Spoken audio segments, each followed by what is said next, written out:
Okay, we're live. And we'll pick it. Maybe Will could look at it. I'll just stand up here and just talk a little bit. So let me know when he gets it pulled up.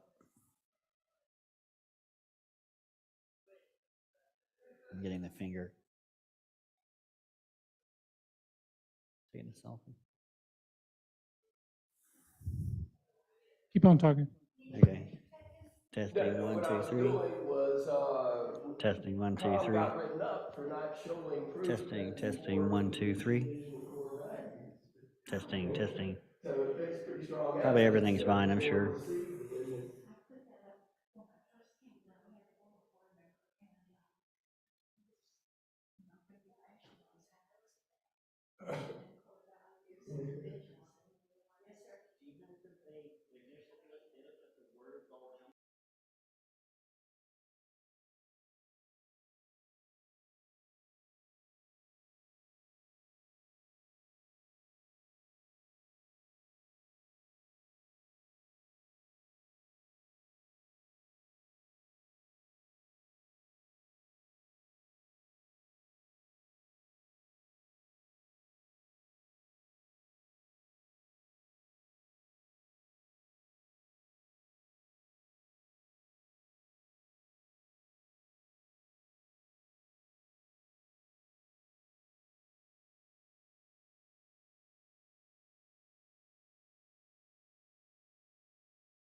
Good morning.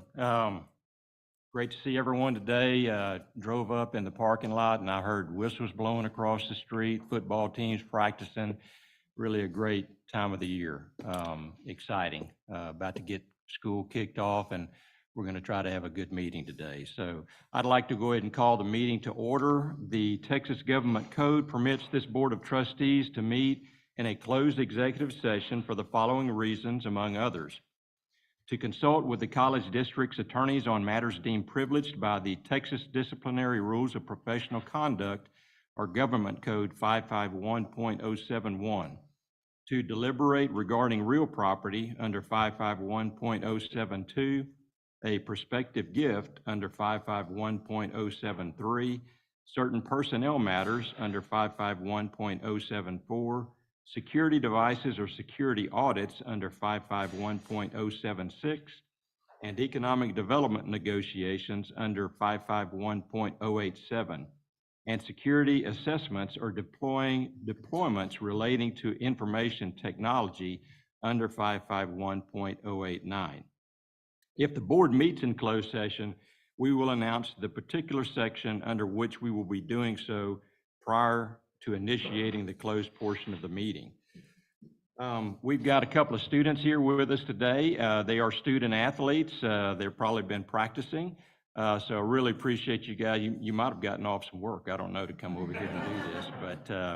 But David Garcia is entering his second year at Blinn College as a student athlete on the men's soccer team. David is an engineering student and earned NJCAA Academic All-American Third Team honors and was named to the Blinn College Chancellor's List and the Don Wilhelm Athletic Director's Honor Roll.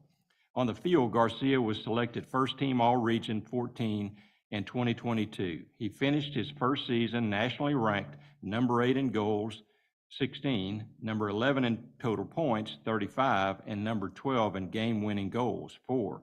Garcia scored the men's soccer team's 200th goal in team history when he netted the double overtime game winner in the 110th minute against Paris Junior College. Off the field, Garcia helped the men's soccer program lead the athletic department with 892 hours of community service in 22-23, while earning the NJCAA Academic Team honor for the second consecutive year. David came to Blinn after earning All-State, All-District, and All-City honors on the field for Eastlake High School in El Paso, while also volunteering in his community. Sophia Penning. Sophia is entering her sophomore year at Blinn as a student athlete on the women's soccer team. Sophia graduated from Atascocita High School in 2022, where she was involved in FFA, Student Council, and FCA. At Blinn, she is a member of Phi Theta Kappa, majoring in psychology, and hopes to become a vet. Sophia is honored to be one of the captains of the Blinn women's soccer team and is ready to put the hard work this year and have a great season filled with memories and friendships that will last forever. And I will have to say that the soccer program does one of the very best jobs of volunteering in the community. I mean, they are everywhere. So kudos to your coaches and to all of you guys. So if you don't mind, come up and let's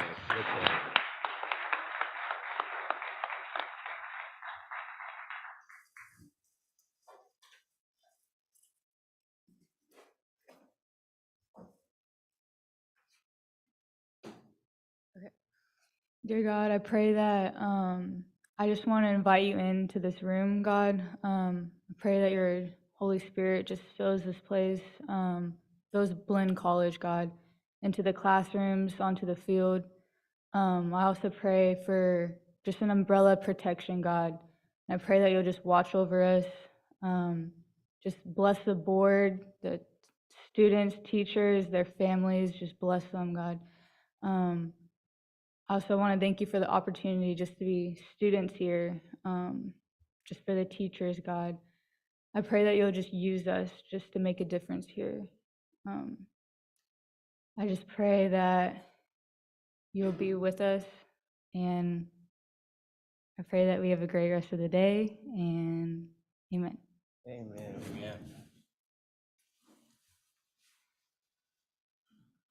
I pledge allegiance to the flag of the United States of America and to the republic for which it stands, one nation, under God, indivisible, with liberty and justice for all. Honor the Texas flag. I pledge allegiance to thee, Texas, one state, under God, one and indivisible.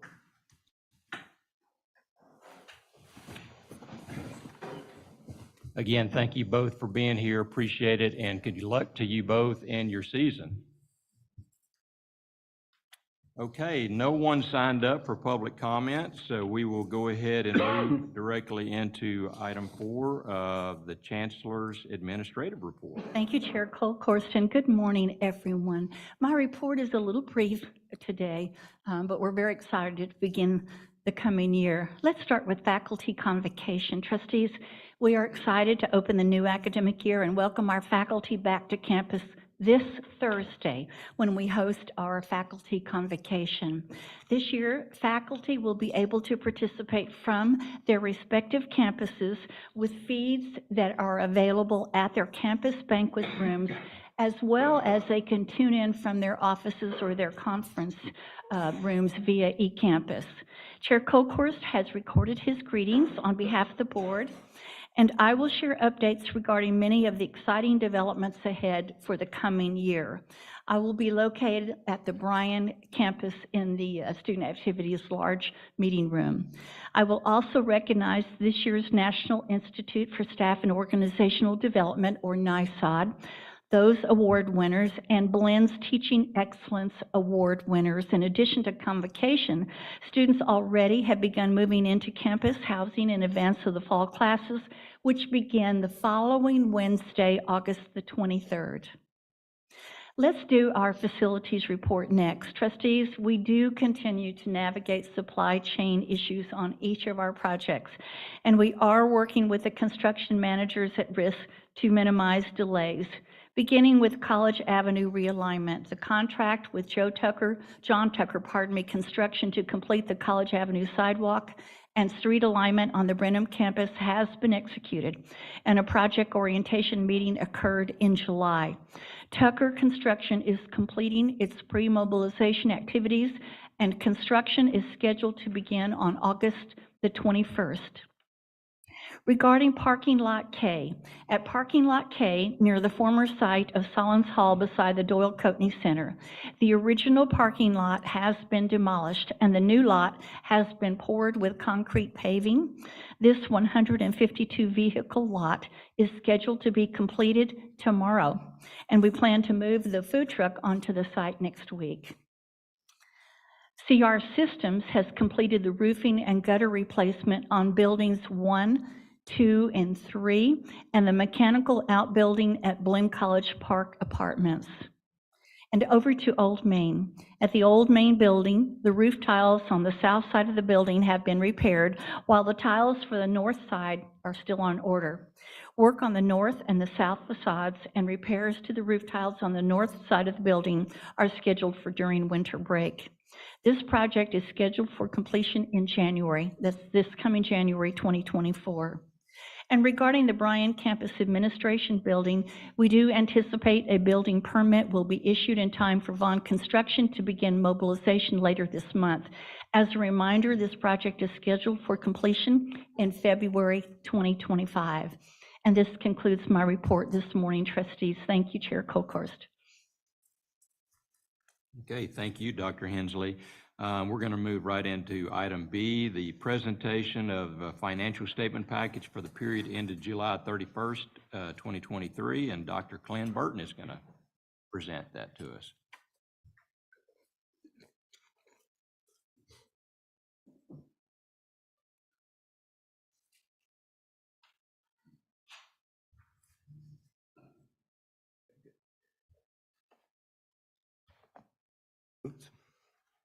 Thank you, Dr. Hensley, Mr. Chairman, and members of the board.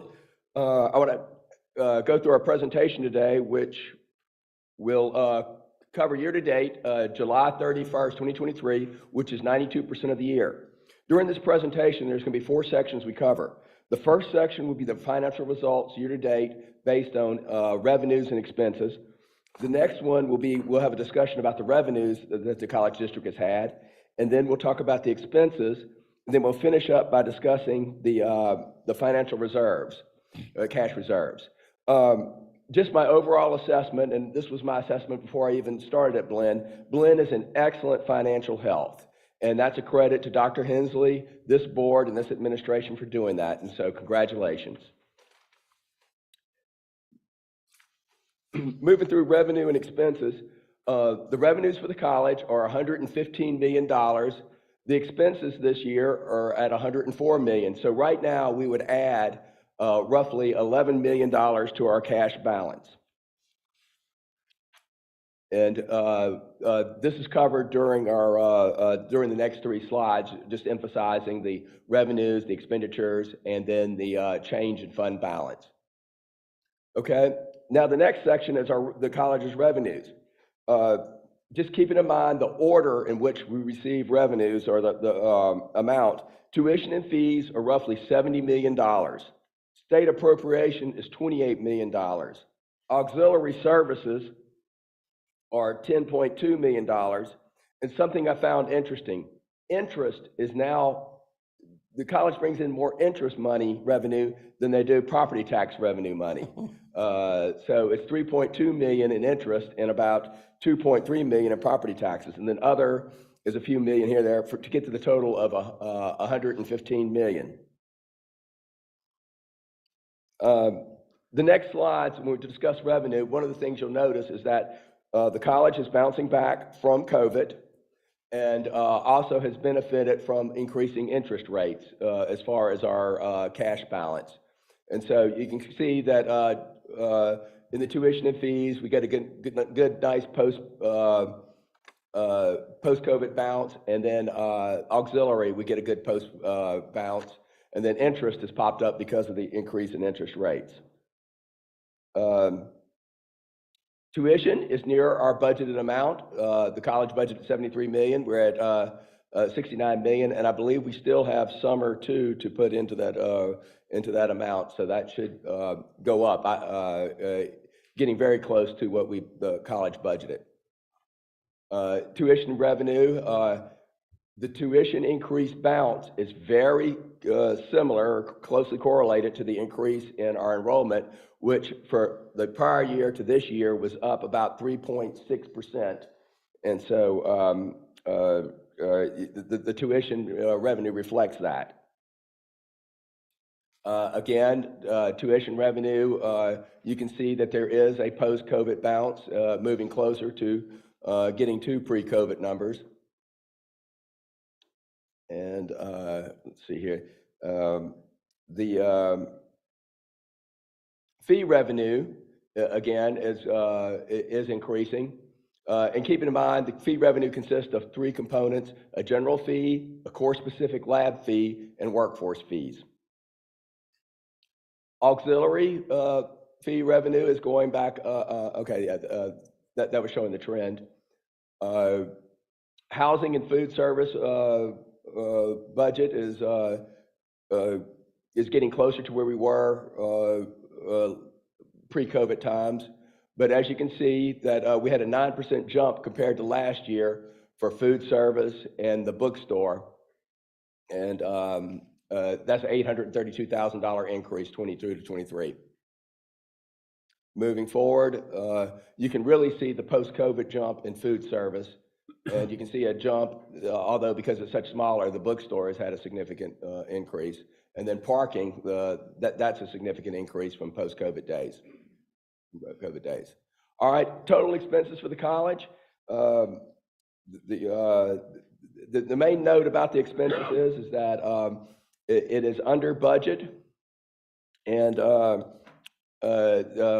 there was an increase, the increase ties very closely to our enrollment increase. So it makes sense that the more enrollment you have, the more variable costs that you have. All right, and so going through our expenses, the expenses are up 4%, which is consistent. And you can see payroll has gone up, primarily, again, from what my research is indicating, it's more support services such as adjuncts, overloads, and additional people on staff because of students returning. The allocation of our revenue dollars, just a point of emphasis is that insurance has gone up as it has across the state. And then our debt service is increasing as a percentage as the year goes on. And then the point here on this slide is that as a percentage, our salaries and benefits, our education and general expenses, our repairs, and our debt service are pretty consistent from this year to last year. And that's both by function and category, that the expenses by those areas are very consistent. Moving on to to the cash section, which is our last section. This month we received $12.4 million net in cash from students. Our other cash was roughly $3 million from other areas such as insurance proceeds, interest, grants, and state appropriations. The cash outlays, as you can tell, most of the cash goes to payroll, accounts payable, and then there is an element of construction. And this sort of describes where our cash came in, where our cash came out. And so we were able to increase the investment pool by an even $8 million to keep that cash for operating reserves. And this particular slide explains a lot to me. As you can see in the purple, the unrestricted revenue is right at $60 million. That's what the college has in reserve for 5 months of operating expenses. The gold, or the yellow, is $37 or $38 million, and that's for encumbered construction projects. And then the remaining $25 million is surplus cash that can be applied to future construction projects. And so that totals to the $122 million. In addition, the college has $8 million that our bond are required to keep in the back pocket. That's in addition to this, that in order to meet our bond covenants. So that completes my presentation. Is there any questions? I have a question. Dennis, so Dr. Burton, you're going to find I always question about the housing. Okay. So get used to it. Well, and that's why Dr. McBride is here. Well, I just noticed our revenue in housing is down 55,000, but our expenses are up 62,000, 63,000 almost. Remind me, we didn't have the new dorm last year, right? This is the first fall with the We did. It opened, I believe, we had our grand opening August 9th of last okay, year. so we did have the Yes. new, but so we're really comparing apples to apples then, since last year to this year. Correct. And August 9th started the time we could have tours and get folks in the building. So it was very close to the start of the school year, from what I recall. Time flies, I just couldn't remember. So, It does. No, it does. It does. any thought on that? So we're looking at like about 110,000 difference from this year to last year in the negative. Can we get back to you on that research? And your exact question is? Well, we've got more expenses and less revenue Okay. in housing by about a little over $100,000. So what, kind of what? The first thing that comes to mind is maybe, I would be speculating, so I want to get you an accurate answer. Okay. Thank you. So we will follow up with you on that. I was curious about one thing on the food increase in revenue. I know we've gone up in our prices. So is that 8%? Is that more of our price increases, or are more students using the food programs? Well, from what I understand, that there's several factors in there. One is the enrollment increase. 2 is inflation, and 3 is the price increase.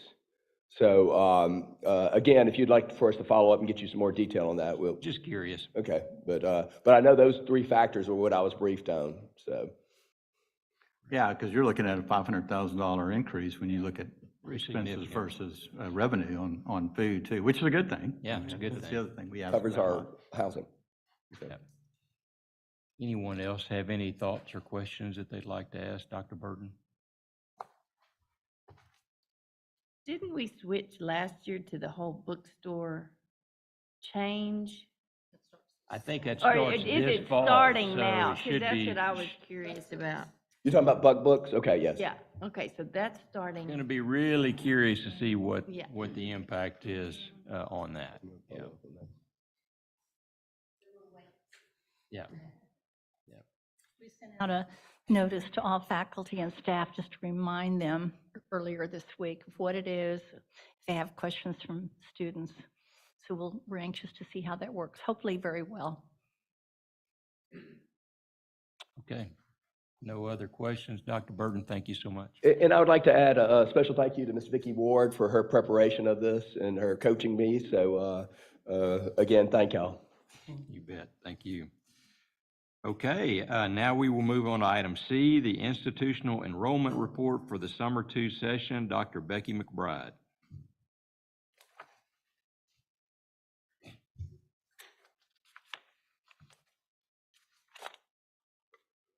All right there. Good morning, Chancellor, Mr. Chair, and Board. Thank you so much for all your support this past year. I'm wearing some flowers today because I'm talking about our growing enrollment here at Blinn College. So I wanted to, it was an excuse to wear the pin. But anyways, just wanted to talk a little bit about where we are this morning with Summer 2. It's a very short semester, as you all know. It ran from July 10th to August 7th. Finals on August 8th. So that's 4 weeks of classes, very intense. For our students. So as you can see on this slide, we did increase our number by a couple hundred, 238 students, little over 6% for this past summer too. And we've, as you can see, we've increased, right, for 2022 and the 21 numbers. So that feels really good to be able to stand up here and say that to you this morning. So I'd also like to note for the summer, if you look at the difference in number of sections, we only had a difference in 4 sections from last year compared to this year. We also had an increase in 407 applications when compared to last year. So I say this to say we had more people enroll, and that's why the number went up. So it wasn't that we offered more sections, it was that the enrollment had increased overall. So I'm very happy to be able to say that to you. On this slide here, you can see the breakdown of enrollment by campus for the summer 2 semester. I'd like to thank again Dr. Busicki and Mr. Anderson for all their support in working with us to change sections and do things as needed to increase our enrollment. You can see the distance education had the highest increase this past summer too. And also that in the other category, we had an additional population with the prison category. That's what brought that number up overall for our increase. So again, as I said, we had more students apply and doing very well with summer, and I'll stand for any questions. question about Yes, ma'am. the Brenham and Bryan campus. Is it the distance learning increase that is causing that to be a decrease? It was just more enrollment in those types of courses. That's why I said only difference in 4 sections. So just that students selected to take more distance ed. I mean, it's 4 weeks, it's a quick semester. I think for some students, quite honestly, to pick up that class, I'll do it real quick and do it from home. Okay. So. Anyone have any other thoughts or questions? I do have a quick one, Dr. McBride. First, thank you for the outstanding report and numbers. And I know that when we went COVID and we went from 95% in class and 5% online to 95% online and 5% in class, has the hybrid schedule continued to help us in enrollment in terms of students having the option both to either do online or in person or a combination of both? How's that impacted to increase? I think it's helped us quite a bit, in all honesty, because it gives students so much more flexibility, right? They could decide if they wanted to do an 8-week or a 16-week or go online. We still offer, and Dr. Busicki is the expert on the types of courses, but we have kept most of those types, from what I recall, to give students that flexibility. They seem to like it, so we'll keep it. Thank you. Okay, thank you so much, Dr. McBride. Thank you. Okay, we will now move on to item D, the annual Blinn College Foundation report. Mr. Sam Summer is going to come up and give that to us. Sam, thank you for your volunteer work on this. We've had numerous conversations about different things in the foundation, and I just wanted to give you a personal thank you for all the work that you've done for the foundation. Thank you. You're way too kind, and I think you're probably all ready to be rid of me because we've been doing this for a number of years. I actually wasn't supposed to be the one to be here today. Of course, many of you know Nancy Berry, former trustee. She is our chair of the Blinn College Foundation Board, and she would be here today. She had some family events that she couldn't move. So you're stuck with me for at least one more year. But really do appreciate this annual invitation to come. I know it's something we do to make sure that we're communicating, just giving you a brief snapshot of what the foundation has done in the past year. But at the same time, I just want to make sure everybody knows there's always an open invitation, both for all the trustees to join our meetings or any questions to come our way to both the board and the staff, because we do appreciate everything that's being done in support of the foundation, and we hope you see that we're doing a good job with all the resources given to us as well. So thank you. And I'd be remiss not to say, of course, we have trustees Kettler and Ehlert, who will be on our foundation board this year. So we thank them for pulling some double duty and doing that as well. Definitely need to start with our foundation staff. I think most of you know Susan and Sharon, especially for Susan's longtime leadership of the foundation, but we have a new face. So if y'all all stand up, but Melanie Johnson just started August 1st. As our associate director. And just as a reminder, that role offices primarily out of the Bryan College Station area and functions really as the lead foundation in that territory. So we're excited to have her, and they do so much, which we'll get into a little bit here. But if you don't know them well, I sure hope you will in the months ahead. This picture right here is the prior year foundation board with a list of names there along the side. And we will get a new picture done next month with our first meeting to start the new year. And most are returning, but we will have a few new faces, including Ms. Kettler, so we're excited for that. All right, so just a reminder, a refresher, I always like to put this in. These are kind of the 4 pillars of what the Blinn College Foundation is looking to do for Blinn College. I do always like to point out every year that we have 100% participation from our foundation board members personally giving their own funds to the foundation in support of the college. We also fundraise in the community, and then we serve that administrative role to look over asset management, financial oversight. And then just in general, there's a lot of events. I know that you all attend numerous events, but the foundation board, being as big as it is, can also assist in that and being out in the community representing Blinn College and the foundation. Won't jump into any detail here. If you follow along with a lot of the press announcements and everything, there's always active events and fundraising. We'll just point out Mr. Mutcher, Gus Mutcher there. We did have a new scholarship in his name that was established. I know he was such a long time force for Blinn College, so we're really happy to do that this year. Recapping in brief, for the year, 8 new endowed scholarships totaling $120,000. We did get a lot of funding for what was previously established scholarships, you can see there. On workforce, Duddleston Foundation came through again with another $100,000, and there were a couple other smaller items that were worth noting there. And then I think something that Susan has done a tremendous job of doing is the planned giving.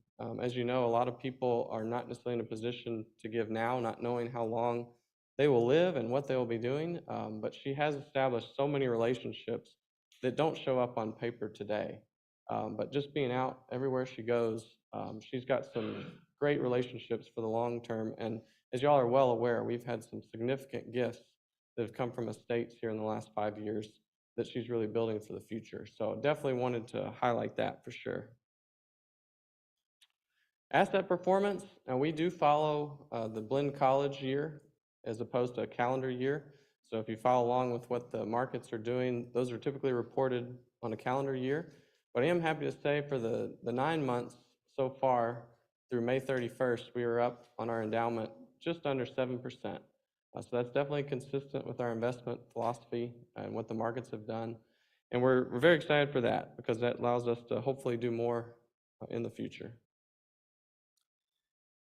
And the only thing I really wanted to say at the end is we're, of course, always looking forward to working with Blinn College and all the administrative team. Look forward to talking to Dr. Burton a little bit more. And we currently have an active project with Blinn Accounting. We adopted some new software that was purchased, working with Vicki and her team. We're excited where that goes. I think it really is modernizing, unitizes our endowment funds, and really brings Blinn up to speed with where you want it to be, definitely where we want it to be as well. So we're excited for that. There's definitely some needed work to put in, but I just want to thank the administration, Chancellor Hensley. Many of you have been so supportive, and we don't take that for granted. We want to make sure we are doing everything you want it to do and supporting these great students. So thank you. Any questions? I have a comment, not a question. I want to thank you for your leadership, Ms. Susan Meyer and the Chancellor. And the foundation is so expedient in terms of being able to provide those scholarships to students. And I interact with quite a few of them, and it makes literally the difference in terms of not just transforming our lives, but generations to come. So I want to thank you all personally for the hard work that you all have done to make that happen. Amen. Thank you. Any other thoughts or comments for Sam? Sam, thanks for being here. Appreciate the report. Sir, thank you. Okay, well, now we will move into Section 5 on the agenda, the consent items. All items listed in this portion of the agenda are considered to be routine by the Board of Trustees and will be enacted upon one motion. There will be no separate discussion of these items unless a trustee so requests, in which event the item will be removed from consent and considered in discussion and possible action. Trustees receive agenda materials in advance of the meeting to prepare for the business to be conducted. Items on the consent agenda: approval of minutes for the June 20th, 23 regular meeting, approval of Blinn College District's list of authorized brokers, dealers, and financial institutions, adoption of a resolution declaring that the Board of Trustees has reviewed and College District's investment policy and investment strategies and reaffirmed each as provided in board policies, appropriate sources investments, approval of the list of authorized signers and representatives for financial documents and for initiating transactions with financial institutions on behalf of Blinn College District, appointment of members of the Blinn College Brenham Campus Advisory Committee, appointment of members of the Blinn Bryan Campus Advisory Committee, appointment of members of the Blinn Schulenburg Advisory Committee, appointment of members of the Blinn Sealy Campus Advisory Committee. Before we entertain a motion on that, I think we've got a couple of board members that may have items to read. Chapter 176 of the Texas Local Government Code requires officers of local government entities to report conflicts of interest with vendors and potential vendors of the local government entities. I have such an interest in regard to Agenda Item 5B. My brother serves as the president of Bank of Brenham. Because of this, I hereby recuse myself from any discussion or official action relating to Agenda 5B, and specifically exclude Agenda Item 5B from my vote on the consent agenda. Trustee Benke. Chapter 171 of the Texas Local Government Code and Texas Education Code, Section 51.932 requires that if a local public official or an individual related to the local public official has a substantial interest in a business entity, the official shall disclose before a vote or decision on any matter involving the business entity the nature and extent of the interest and shall abstain from further participation in the matter. I have such an interest in regard to Agenda Item 5B. My husband is employed by Citizens State Bank and also serves as the Secretary to the Board of Directors of Citizen State Bank based in Somerville, Texas. Because of this, I hereby recuse myself from any discussion or official action relating to Agenda Item 5B and specifically exclude Agenda Item 5B from my vote on the consent agenda. Thank you. Texas Education Code 51.923 requires that if a local public official or an individual related to the local public official has a substantial interest in a business entity, the official shall disclose before the vote or decision on any matter involving the business entity the nature and extent of the interest and shall abstain from further participation in the matter. I have such an interest in regard to Agenda Item 5B.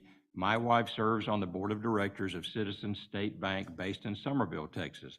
Because of this, I hereby recuse myself from any discussion or official action relating to Agenda Item 5B and specifically exclude Agenda Item 5B from my vote on the consent agenda.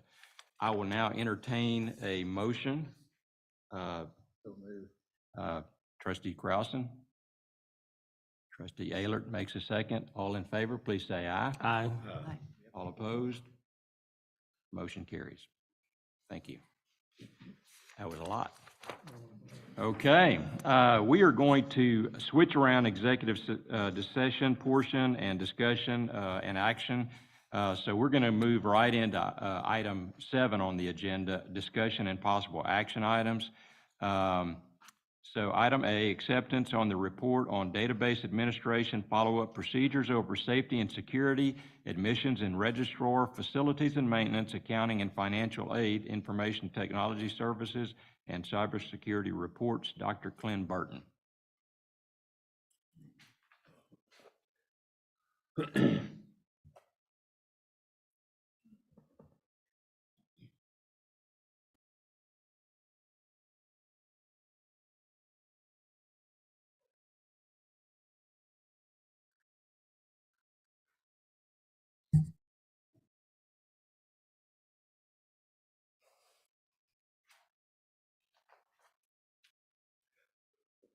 We have a follow-up report from Thursday's budget meeting where representatives from Weaver will be here to follow us, give us an update. Thank you, Dr. Burton. Chair Colkhurst, trustees, appreciate you having me here this morning. As Dr. Burton said, just have a follow-up from my colleague's presentation at the BAIF meeting. Appreciate you guys letting them step in for me. I had 3 different board meetings all at the same time that day, so we had to make some We missed decisions. That's nice to know. I will keep it brief since we had a detailed discussion at the BAIF meeting. We have finished our audit program for fiscal year 2023.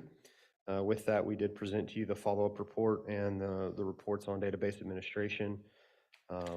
As a result of that, all audits are complete, and from the prior year's follow-up, we have 4 open findings that are a result of prior open audits.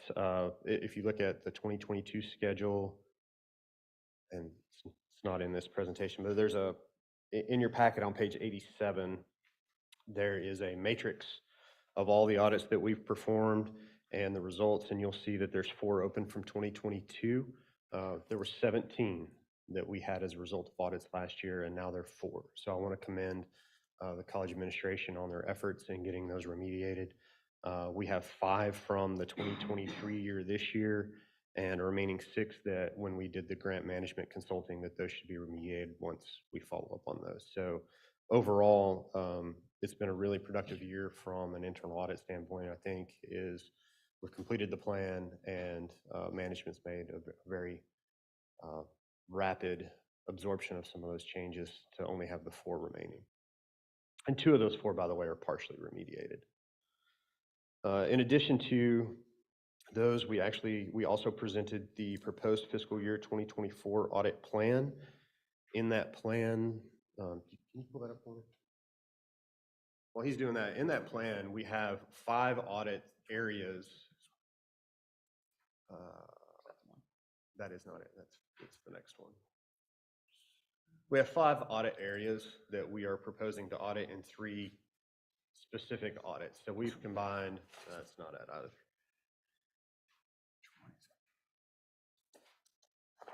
And which one it is? It'd be this one here. That's the other one. There you go. So these five, purchasing and purchasing cards are two separate areas that we've combined into one to gain audit efficiency, as well as cash management and cashiering are two separate areas combined into one. So we actually have 5 audit areas from our big list from our prior risk assessment that we have proposed to include in the 2024 plan, as well as follow up on the 8 areas that all have open items. And then one of the other significant areas of the proposed audit plan is, if you see at the very bottom, that bottom section, the annual requirements, we have project management that's just required. We have our annual report that I'll present to you, but we do have a risk assessment update. So we're now are completing our multi-year plan, and it's time, I think, and our recommendation to the college that we step back and reassess where we're at from a risk standpoint and create another multi-year audit plan to really look at and say, what are the high-risk areas of operations, and both financial and operational, to the college, and develop an audit plan to address those risks after we complete this year. So that is part of our 2024 plan that I wanted to highlight, in addition to getting these other 5 audit areas that we have not looked at before audited.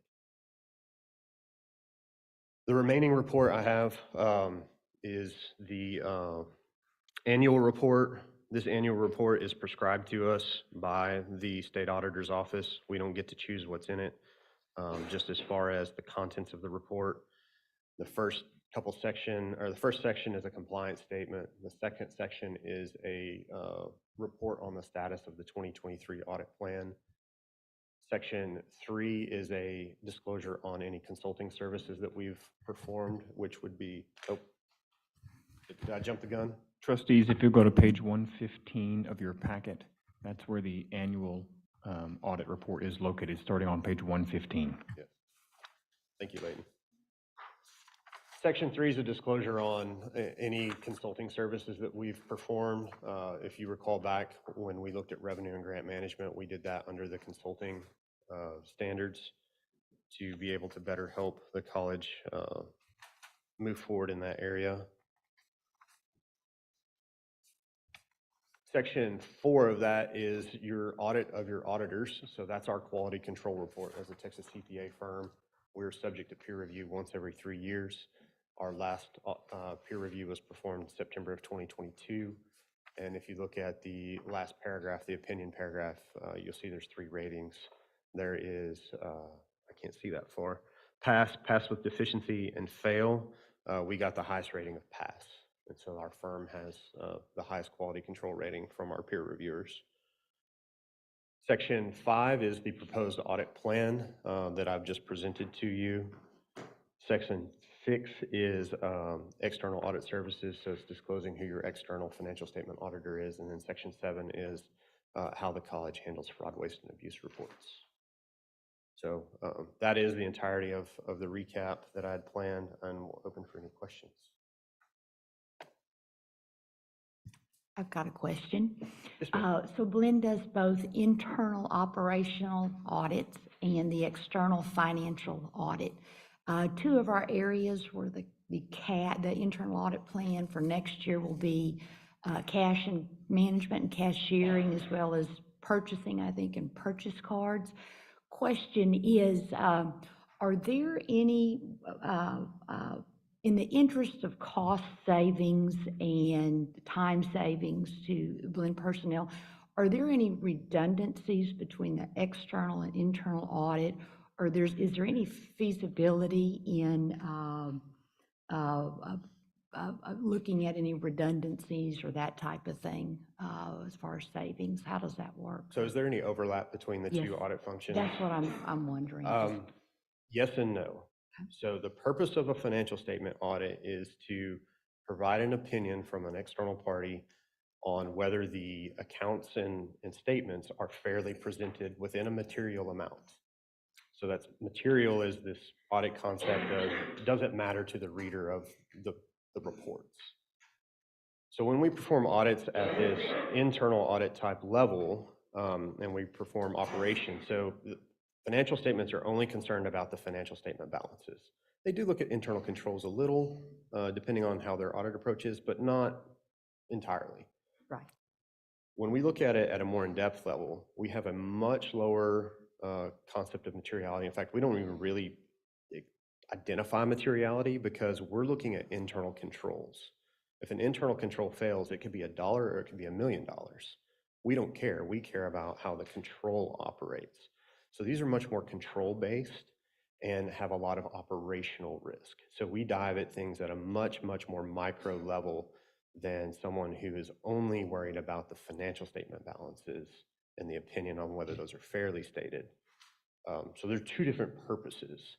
There's a little bit of overlap, but we really look at it from two different angles in its entirety. So external audit could get some assurance from the internal audit. You're correct. The audit standards do allow the financial statement auditors to use the work of a third party, which would be us, and they could rely on our work for internal controls that could potentially, depending on their audit approach, reduce the level of testing that they would need to do. Very good. Thank you. That's really technical accounting theory, but I appreciate the question. Thank you. Does anyone else have any questions? Dan?